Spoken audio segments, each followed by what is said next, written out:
그림 그려보는 시간입니다. 빅픽처 유한타증권의 오경택 부장 전화 연결합니다. 안녕하세요. 네, 안녕하십니까? 네, 오늘 어떤 얘기 나눌지 주제 보겠습니다.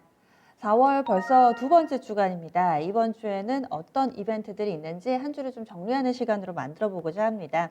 그러면은 좀 지나간 이슈인데 여전히 좀 우리 시장에 영향을 미칠 만한 부분부터 짚어보자면은 지난주 후반에 오펙 플러스 회의가 있었습니다. 그리고 여기에서 지금 감산을 완화하겠다라는 이야기가 좀 나왔었죠. 그러니까 증산에 합의가 됐었는데 이럼에도 불구하고 국제 유가에는 또 크게 영향을 미치지는 않더라고요. 살짝 묻힌 이슈 같기는 한데 어떤 의미 있는지 좀 봐주세요.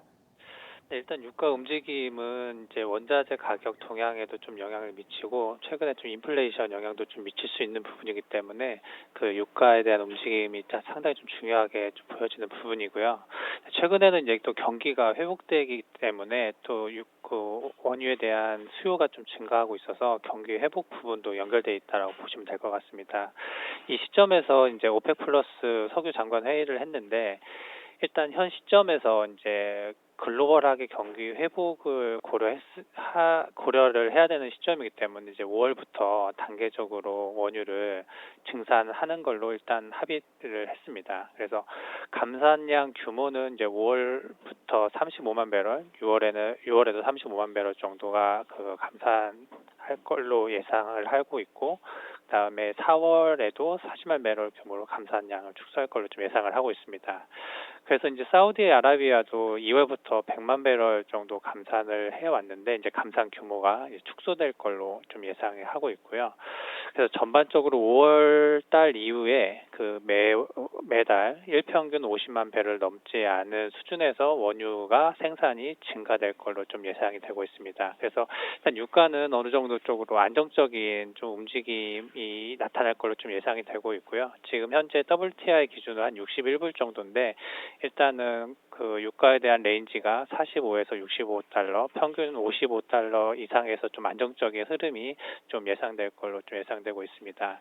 그래서 이제 실적을 또 앞두고 있는 그런 시점인데 지금 또 유가에 대한 움직임은 또 2분기 실적에 또 영향을 미칠 수 있는 부분입니다. 그래서 그 유가에 따라서 정제 마진 영향을 미치는 이제 정유 업체나 그다음에 원료로 쓰이는 화학 업체에 대해서 실적이 2분기에 좀 영향을 좀 미칠 수 있는 그런 상황으로 좀 보시면 좋을 것 같습니다. 네. 보통 이런 뉴스 나오면은 유가가 좀 빠지거나 좀 크게 요동치거나 하는데 꿈쩍도 안 하더라고요. 그러면은 이제 앞으로도 국제 유가는 한 60달러 선 수준에서의 유지 정도로 보시는지 아니면 슬슬 좀 빠질까요? 어떻게 좀 내다보세요? 일단은 지금 유가가 이제 감산해서 좀 그 증산을 하기 때문에 그 유가가 이제 빠지는 그런 부분이 좀 나타났을 텐데 지금 또 현재 시점에서 경기가 그 빠르게 좀 회복을 나타내고 있기 때문에 수요가 증가를 하고 증산이 이루어지는 구간이기 때문에 유가는 그래서 좀 안정적인 뭐 60불대 뭐 초반의 움직임이 나타나지 않을까 이렇게 좀 보고 있습니다. 알겠습니다. 국제 유가는 이 정도 수준에서 좀 보면 될 것 같고 두 번째로 이번 주 실적 발표 이제 본격적으로 시작이 됩니다. 특히나 삼성전자 1분기 가이던스 발표 관심이 모아지는데 뭐 예상 발표일하고요. 또 어떤 부분을 관전 포인트로 봐야 될지까지 좀 알려주세요. 네네. 뭐 지난주 금요일에 좀 간단히 좀 말씀드렸는데 이제 4월 7일 날 뭐 삼성전자 1분기 잠정 실적을 발표하고 LG전자도 1분기 실적 발표가 예정돼 있습니다. 삼성전자는 일단 1분기 영업이익 예상치가 9조 5천억 정도가 예상이 되면서 시장 기대치 8조 7천억을 상회할 것으로 좀 예상되고 있기 때문에 실적에 대한 모멘텀이 뭐 오늘도 좀 유지가 되고 있는 그런 상황으로 보시면 될 것 같고요.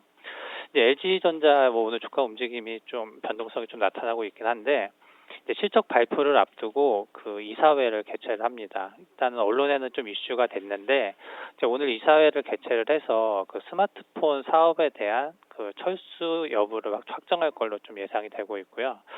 그동안에 이제 LG전자 같은 경우는 스마트폰 사업이 적자가 지속됐기 때문에 만약에 스마트폰 사업을 철수했을 때는 전체적인 이익이 좀 개선되는 구조로 간다라고 보시면 될 것 같고요. 다만 이제 스마트폰 사업이 이제 매각이 이루어졌을 경우는 더욱더 좀 LG전자의 재무 구조로 또 많이 개선이 됐을 텐데 일단은 이제 사업 철수 쪽으로 좀 방향이 잡히다 보니까 매각보다는 호재가 조금 떨어지는 그런 상황으로 좀 보시면 될 것 같고요. 이제 앞으로 이제 가전이 기본적인 이 캐시 플로어 역할을 하면서 자동차 전장 차량이나 뭐 배터리 쪽으로 좀 사업이 좀 집중되지 않을까 이렇게 판단을 하고 있습니다. LG전자도 4월 7일에 이제 실적 발표를 앞두고 있는데 1분기 영업이익이 1조 5천억 정도가 예상이 되고 있습니다. 지난해 1분기 영업이익이 1조 1천억 정도이기 때문에 지난 1분기보다 실적이 호조가 되고 있는 상태고 시장 컨센서스 1조 2천억보다도 좀 상회할 걸로 좀 예상이 되고 있습니다. 그래서 1분기 실적이 LG전자 좀 양호하게 좀 발표될 걸로 이렇게 보시면 좋을 것 같습니다. 네. 요즘에 대기업들이 뭐 롯데도 바이오 진출한다 뭐 이런 얘기들도 많고 한데 LG도 뭐 승부수를 띄웠다라는 느낌도 듭니다. 이 체질 변화가 과연 어떻게 작용을 할지도 계속 봐야 되겠네요. 그리고 오늘이 4월 5일이니까 지난주 후반에 뭐 중국도 그렇고 미국도 경제 지표 많이 나왔습니다. 한 번 더 짚어봐야 될 경제 지표들이 있다면 좀 알려주세요. 네, 그래서 특히 이제 미국 경제 지표 관심이 좀 많은데 또 경제 지표가 좀 잘 나오면은 경기 회복이 좀 가파르게 나타나기 때문에 또 금리까지 영향을 미치는 상황이라 최근에 이제 경제 지표 발표하는 게 좀 상당히 시장에도 좀 영향을 미칠 수 있는 그런 상황인데요. 일단 4월 2일 날 미국 증시가 휴장이었는데 그 4월 2일에 이제 3월 고용 지표가 발표가 됐습니다. 생각보다 이제 예상치보다 잘 나왔는데 비농업 부분 고용이 91만 6천 명이 좀 증가를 하면서 시장 예상치 67만 5천 명을 큰 폭으로 좀 상회했기 때문에 고용 지표가 상당히 서프라이즈를 기록했다라고 보시면 될 것 같고요. 실업률도 6.2%에서 6.0%로 좀 낮아졌습니다. 그래서 전체적으로 그 12월에 주춤했었던 고용이 올해 1분기 들어서면서 증가 추세를 나타내고 있고 특히 이제 2월부터 이제 레저 접객 분야에 있어서 좀 일자리가 회복이 되는 게 주도되고 있다라고 보고 있습니다. 전체적으로 이제 바이든 정부에서 2조 2천억 달러 인프라 투자 계획을 발표했기 때문에 뭐 고용 회복세는 좀 지속적으로 좀 이루어질 걸로 좀 보여지고 있습니다. 네.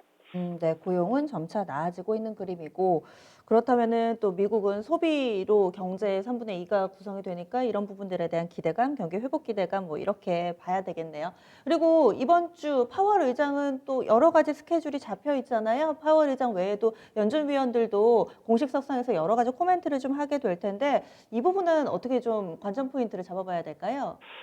네, 일단 4월 8일에 파월 연준 의장이 IMF 패널 회의를 참석을 하는데 뭐 화상 회의로 글로벌 경제 관련해서 토론을 할 걸로 예정되고 있습니다.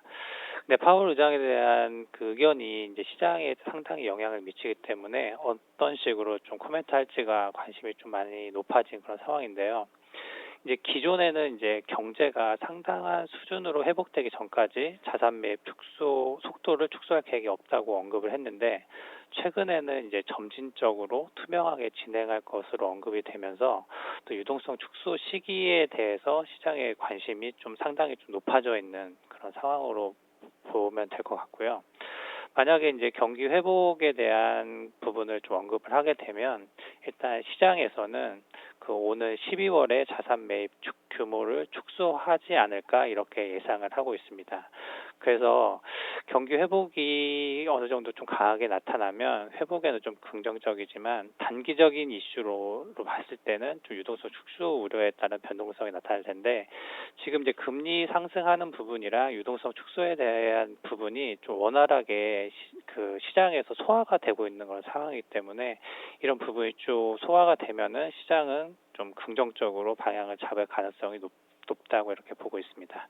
크게 걱정은 안 해도 되겠네요. 그럼 유동성 회수, 그 코멘트만 이제 딱 포착을 해서 우리가 들어보면 될 것 같고. 이렇게 해서 이번 한 주 동안에 봐야 될 부분들을 이제 요소별로 체크를 했습니다. 그러면 큰 그림 좀 그려주세요. 네, 지금 4월은 그 시장 움직임이 이제 실적하고 경기 지표에 대한 발표에 따른 경기 회복 시그널이 두 가지에 대한 변수가 시장에 크게 작용을 하고 있는 그런 상황이고요. 다만 지금 오늘 시장의 움직임을 보면은 그 종목에 대한 좀 연속성이 없기 때문에 투자자 입장에서는 좀 힘든 그런 구간일 수 있어 보입니다. 그래서 실적이 좀 잘 나오면 잘 나오는 실적을 토대로 좀 매도를 해서 차익을 나타내는 그런 부분이 나타날 수도 있고 경제 지표도 좀 마찬가지인 것 같습니다. 그래서 지금은 전체적으로 좀 경기 회복이 좀 나타날 수 있는 구간이기 때문에 전반적으로 그 순환매를 돌면서 좀 지수가 그 좀 안정적인 흐름을 나타내는 구간이다 이렇게 보시면 좋지 않을까 이렇게 생각합니다. 네. 순환매가 돌면서 지수는 안정적인 흐름, 그리고 실적하고 경기 회복 보자 이렇게 또 정리해 주시네요. 알겠습니다. 오늘 말씀 고맙습니다. 네, 감사합니다.